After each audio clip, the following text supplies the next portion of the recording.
La vida llegó a desaparecer y cuando el plan corrector ha mejorado la calidad en cuanto a disminución de la acidez de las aguas, la vida ha vuelto.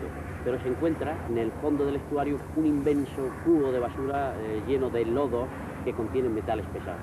Hay un concepto clave que es la biodisponibilidad que existe para que esos peces, esos moluscos, estén absorbiendo los metales pesados.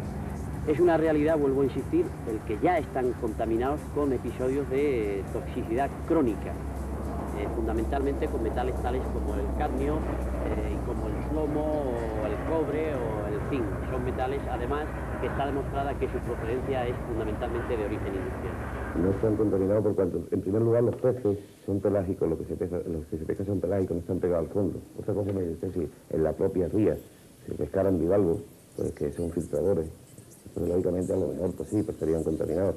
Pero un pez pelágico, donde en una ría donde la marea entra y sale con una frecuencia de 2 veces por día, entra agua 2 veces al día y sale 2 veces al día, lógicamente la renovación del agua es magnífica en cantidad y teniendo en cuenta la mejora tan sustancial que ha tenido los vertidos a la ría, cualquier ciudadano de Huelva no interesado que aficionado a la pesca, pregúntenle a ustedes y tendrán la contestación más, y quizás más objetiva de la que yo le pueda dar. Los polígonos industriales de Huelva forman la principal concentración industrial de Andalucía. Su importancia económica se ve oscurecida por el elevado volumen de sustancias contaminantes que generan. En 1987 se puso en marcha el Plan Corrector de Vertidos Industriales ante la grave situación medioambiental que presentaba el litoral onubense.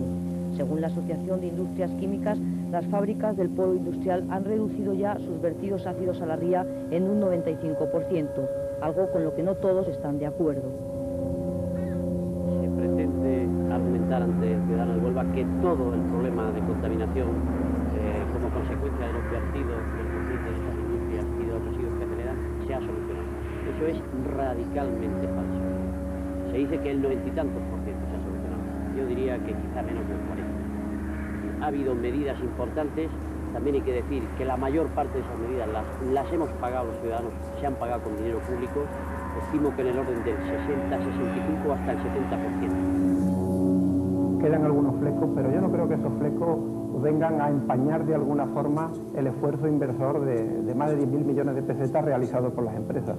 Yo creo que hay que mirarlo desde el punto de vista positivo y creo que se ha hecho un 94% del plan corrector de vertido. Puede quedar algún fleco, efectivamente, sin entrar en la clasificación esa que dice tóxicos y peligrosos, porque para eso es la administración la que tiene que decidir en ese aspecto, pero el esfuerzo en el plan corrector yo creo que ha sido único en su género.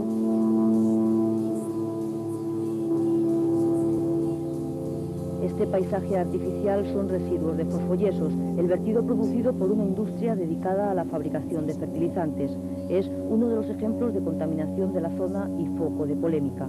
Los yesos, catalogados por la Agencia de Medio Ambiente como inertes, son considerados por algunos grupos que luchan por el saneamiento del entorno como tóxicos y peligrosos, ya que creen que están mezclados con ácidos débiles, lo que les da esa coloración rojiza apreciable en algunas capas.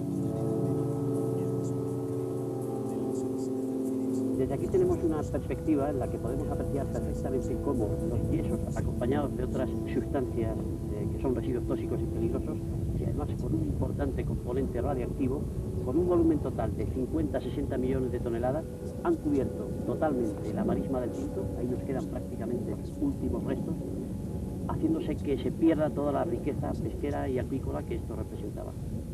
Este es uno de los grandes hándicaps que tiene Huelva, en consonancia con la forma tan inhumana con la que se ha construido el polígono industrial de la Punta del Segura.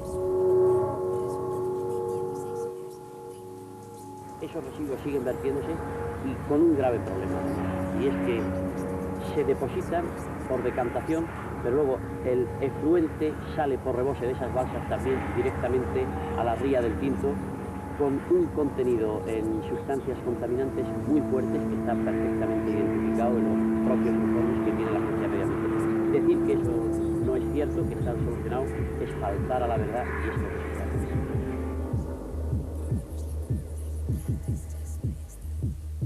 El informe EGMASA, donde se califican estos vertidos de tóxicos, es bueno técnicamente, pero carece de validez, según el delegado de Medio Ambiente en Huelva, porque entra a hacer valoraciones que no le competen. Pues eso se está haciendo ya hace 30 años.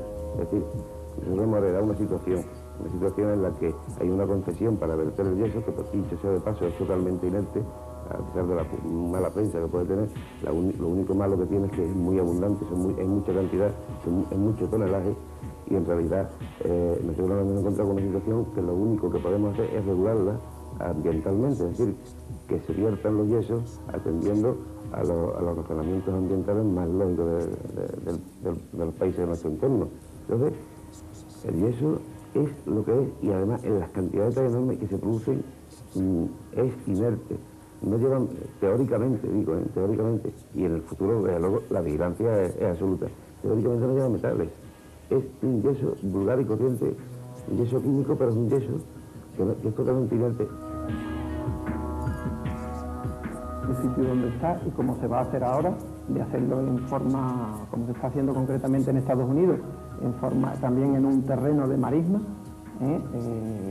es la forma más lógica, más viable económicamente y que menos impacta al medio ambiente. Ese residuo de esa fabricación, que lógicamente se tiene que producir, lo mejor es ponerlo de la mejor forma posible.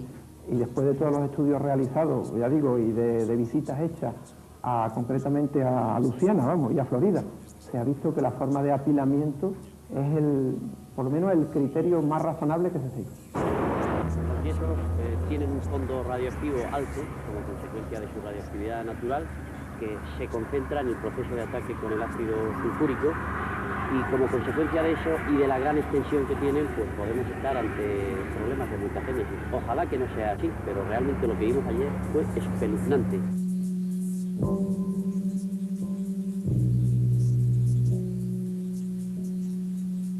El hallazgo de perros con las extremidades deformadas en medio de este mar de yesos solidificados puso en alerta al Grupo IGIA, un colectivo que lucha por la calidad ambiental y la salud en Huelva. Su temor radica en que estas deformaciones se deban a la radioactividad que, según ellos, tienen los vertidos.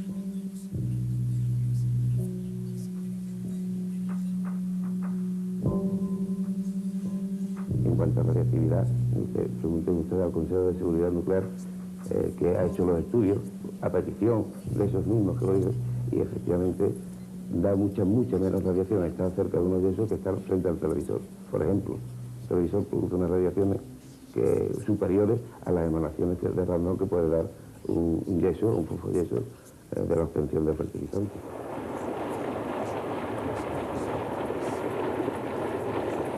Las industrias del Polo de Desarrollo de Huelva han acometido ya sus procesos de depuración de vertidos.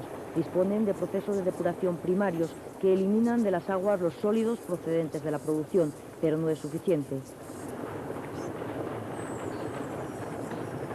Sigue habiendo vertidos directos, se pretende que muchos de ellos son solo agua de refrigeración, no es cierto. Hay vertidos que se han corregido en parte, pero que necesitan tratamientos secundarios, y las inversiones a realizar para solucionar estos problemas son muy importantes. Pero hay algo más.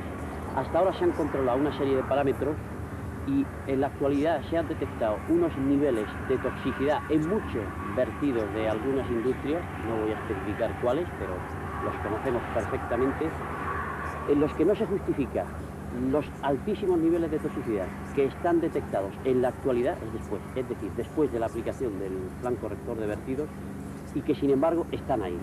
Esa es una cuestión a solucionar, es un problema grave porque la capacidad contaminante de estos efluentes a la ría es tremenda. El objetivo que se persigue es que todas las empresas adapten sus sistemas de producción con el fin de conseguir el llamado vertido cero, lo que supondría que las aguas tuviesen la misma calidad al inicio que al final de la producción, aunque ello suponga fuertes inversiones por parte de las industrias.